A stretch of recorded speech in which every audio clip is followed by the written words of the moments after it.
आपको कभी भी इतना अवेलेबल मत करो कि लोग तुम्हारी इज्जत करना बंद कर दें।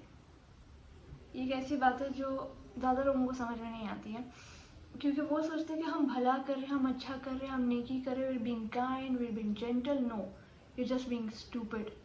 अगर आप अपने आप को इतना अवेलेबल कर लोगे कि लोग आप सोचेंगे हाँ अच्छा कल मेरा फारिग दिन है, किसको बुलाऊं, नहीं पिंकू तो ऑफिस होगा, टिंकू तो कोई काम कर रहा होगा, लिंकू तो जवाब ही नहीं देता, ओ हाँ वो है ना जो हमेशा जवाब देता है, जो हमेशा अवेलेबल होता है, जिसको कभी भी बुलाओ तो अपने माँ बाप घर बार सब कुछ बीवी बच्चे छोड़ के आ जाएगा। Let's call that person. उसको बुलाते, उसके साथ टाइम पास करते, क्यों? क्योंकि वो टाइम पास ही है। तो उस इंसान को बुलाते हैं, उस इंसान को बुलाते हैं जो हमेशा अवेलेबल होता है, उस इंसान को बुलाते हैं जो अपनी खुद की इज्जत नहीं करता। You understand what I'm saying? Do not be always available for everyone. कोई आपका बहुत अच्छा दोस्त है, बचपन का दोस्त है, जो आपके लिए उतनी ही अमाउंट ऑफ एफर्ट करता है जितना आप उसके लिए करते हो, देन इट्स फाइन। लेकिन ये दुनिया मतलब ही है, you give something you get something. ये ऐसी दुनिया नहीं है जहाँ पे आप सिर्फ ये सोचो कि ठीक है कोई नहीं, मैं तो बहुत ही अच्छा, मैं तो बहुत नेकी का काम करूँ। मैं नहीं, नेकी और बेवकूफ़ी में फ़र्क होता है। कुछ लोगों को ये बात समझ में नहीं आती। कुछ लोग समझते हैं मुझे दुआ मिलेगी, कोई आपको दुआ नहीं दे रहा, वो आपको बेवकूफ़ समझ रहे हैं। अगर आपको कोई आपका दोस्त कॉल करता है, आप खाना खा रहे हो, अपनी रोटी माँ बाप सब कुछ छोड़ छाड़ के, ओह नहीं इसने मुझे बुलाया यार, आधा यार जाएगा उसका काम करेगा, then you are being stupid. Do you think that person would do the same for you? No, he wouldn't, he is not stupid. वो अपने माँ बाप, अपनी बीवी बच्चों को ज़्यादा अहमियत देता है अपने दोस्तों से और तुमसे। तो तुम बेवकूफ़ हो जो अपने माँ बाप, अपने बहन भाई, अपने बीवी बच्चों को इज्जत नहीं देते और उसके लिए निकल जाते हो। You are the one stupid. वो बेवकूफ़ नहीं है, वो ये नहीं करेगा। अपनी अहमियत देखो किधर है, अपनी वैल्यू करवाओ, अपनी इज्जत करवाओ। और ये करवाने वाली चीज़ें पहली बात होती नहीं है, क्योंकि you respect can not be demanded. मतलब आपका राइट है कि आपकी इज्जत हो। और शुरू में इनिशियली जब दो लोग एक दूसरे से मिलते हैं तो वो अपने दिमाग में रखते हैं कि हाँ ठीक है इज्जत है दोनों के लिए। लेकिन जब उनमें से एक बंदा खुद ही ऐसे प्रूफ करने लगता है कि मेरी भाई को इज्जत है ही नहीं, मैं तो हमेशा फारिग वेला अवेलेबल होता हूँ, मुझे कभी भी कहीं भी बुला लो, मुझे इस्तेमाल कर दो। वो होता है ना जब बंदे को फ्रैक्चर हो जाता है टांग में तो वो डंडा यूज़ करते हैं चलने के लिए।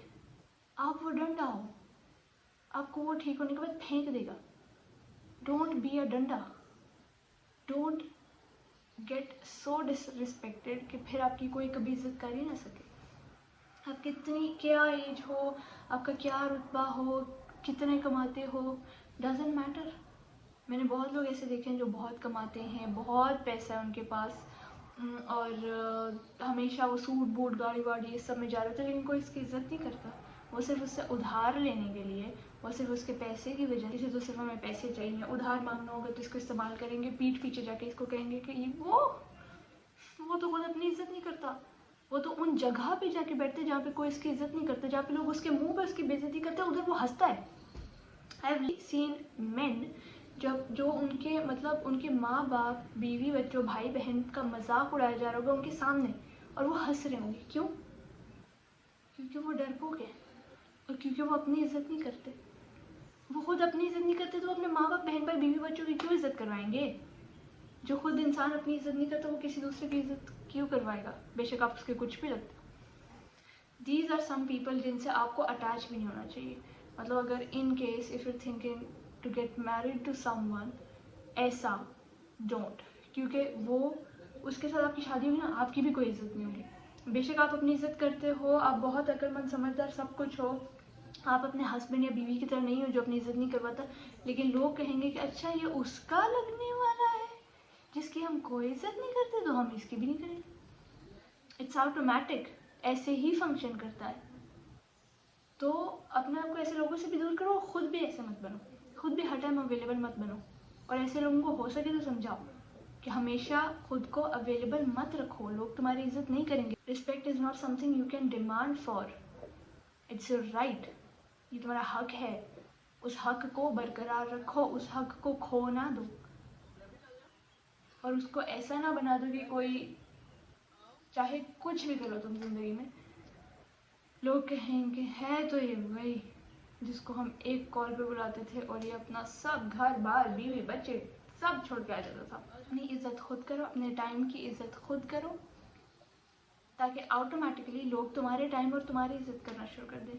कुछ लोगों का टाइम इतना इम्पोर्टेंट होता है कि आप 2 मिनट उनसे मिलते हो ना तो आपको लग रहा होता है कि कहीं 2 मिनट से 1 सेकंड ज़्यादा ऊपर ना हो जाए, क्योंकि ये इंसान इतना अजीम है कि अगर मैंने इसका 2 मिनट से 1 सेकंड ऊपर लिया तो मतलब अंदर ही अंदर आपको गिल्ट फील होना शुरू हो जाएगा कि इस इंसान का टाइम ज़ाया हो रहा है मेरी वजह से। ऐसे भी लोग होते हैं और आप पे डिपेंड करते हैं कि आप क्या चूज़ करते हो, आपको किस तरह का बनना है। आप वो इंसान भी बन सकते हो कि लोग आपको देख के सोचेंगे कि नहीं नहीं यार, इसका तो हर एक मोमेंट कीमती है, मुझे ज़ाया नहीं करना चाहिए।